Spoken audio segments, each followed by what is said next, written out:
और अब बात राष्ट्रपति चुनाव के अनुलोम विलोम की, क्योंकि राष्ट्रपति चुनाव को लेकर सत्ता पक्ष और विपक्ष अपनी अपनी तैयारियों में जुटा हुआ है। सबसे ज्यादा गोलबंदी यूपी में हो रही है, क्योंकि सबसे ज्यादा वोट भी यहीं पर है।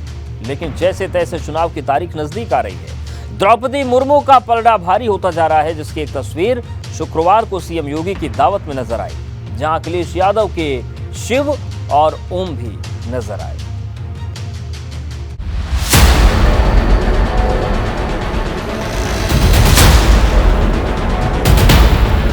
योगी की डिनर डिप्लोमेसी भारी, यूपी में द्रौपदी की मजबूत दावेदारी।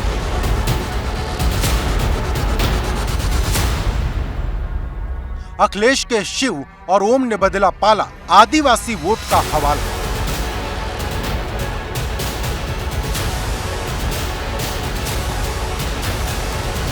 राष्ट्रपति चुनाव को लेकर द्रौपदी मुर्मू और यशवंत सिन्हा के बीच जंग 18 जुलाई को होनी है, लेकिन यूपी में जोर आजमाइश अभी से शुरू हो गई, क्योंकि समाजवादी पार्टी यशवंत सिन्हा के साथ खड़ी है, तो वहीं भाजपा द्रौपदी मुर्मू को राष्ट्रपति बनाने के लिए गोलबंदी कर रही, जिसका असर शुक्रवार को हुई सीएम योगी की दावत में देखने को मिला, जहां भाजपा के बड़े बड़े नेता तो आए, साथ में ओम प्रकाश राजभर और शिवपाल यादव जैसे नेता भी पहुंच गए, जिससे द्रौपदी मुर्मू का पलड़ा भारी हो गया।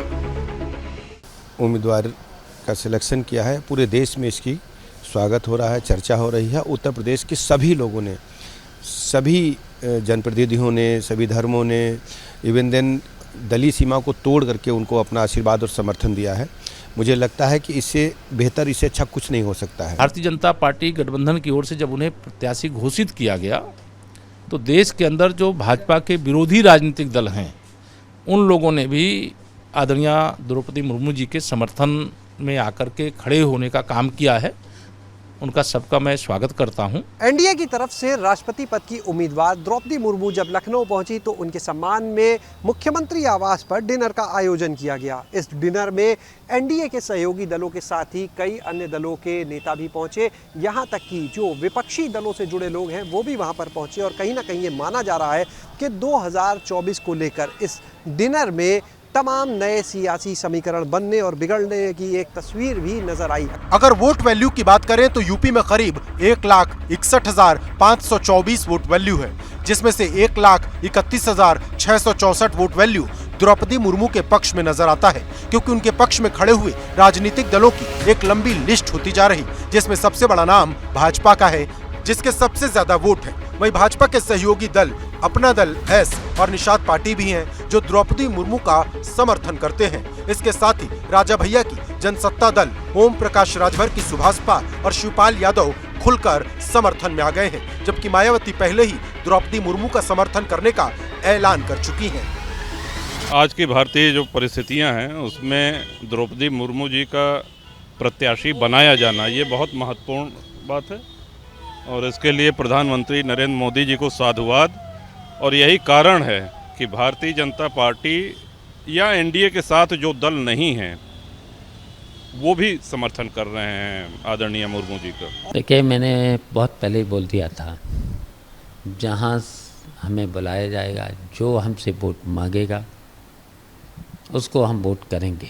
तो फिर हमने तय किया है कि अब हम वोट एनडीए के प्रत्याशी द्रौपदी मुर्मू को ही वोट भी देंगे और सपोर्ट भी करेंगे। मतलब द्रौपदी मुर्मू के समर्थन में एक बड़ा धड़ा खड़ा है।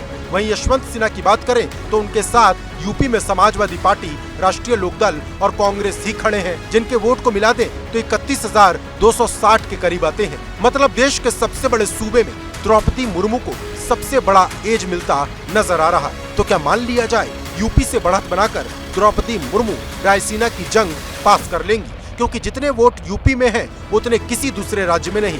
यही वजह है कि जानकार भी यशवंत सिन्हा के मुकाबले द्रौपदी मुर्मू का पलड़ा भारी मान रहे। इसकी एक बड़ी वजह ममता बनर्जी, झारखंड मुक्ति मोर्चा और महाराष्ट्र में हुआ सत्ता परिवर्तन भी है, जिसने द्रौपदी मुर्मू को रायसीना के करीब पहुंचा दिया है। Bureau report, ABP Ganga.